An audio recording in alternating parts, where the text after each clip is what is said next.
Hello everybody, so share ko lang to yung nangyari sa akin no? At baka mangyari din to sa inyo. So deliver namin to sa North Town, Kabantian. So ito yung cake ni customer, plain white lang at nag-send rin siya ng sample nito. At ayaw niya yung may matcha sa cake niya, yung plain lang daw at saka white. So umalis kami ng bahay is exactly 2 p.m. Kasi para di kami malate at yung call time ng cake is 3 p.m. sa venue. So umalis kami ng maaga para hindi kami late at hindi magmamadali. So ito na yung lesson unlearned ko at ang tanga-tanga talaga. Di ako kasi nagbasa ng form before umalis ng bahay. At nang nasabi ko sa asawa ko is North Point ang venue. So yun na, hindi pala North Point kundi North Town. Iyon na pagdating namin sa North Point is walang event. Walang kasal. So doon ko na i-check yung form at yun pala is hindi North Point kundi North Town. From North Point to North Town, iyang layo. Napakalayo niya. Yung dinaanan pa namin is rough road na lubak-lubak. Imagine, bit-bit ko yung cake na 3-tier, all edible, chocolate moist pa, ang bigat.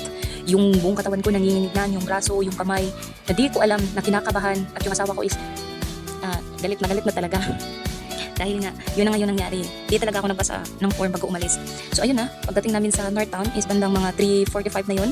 So akala ko nagsisimula na talaga yung reception kasi nandun na sila nandun na yung mga bisita nila, yung mga bride, nandun na.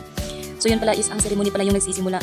So parang nabunutan ako ng tinik na ewan ko, pero yung buong katawan ko nanginginig pa rin, na di ko alam kung anong gagawin ko. So okay naman, i-deliver naman ng maayos yung cake, walang sira. At yun na, wala talaga akong na-video, yung sa loob, wala akong video kasi nga, parang yung nanglumo talaga yung buong katawan ko na, ang alam ko lang is, ang sarap ng umuwi, dahil napakasakit talaga yung katawan ko.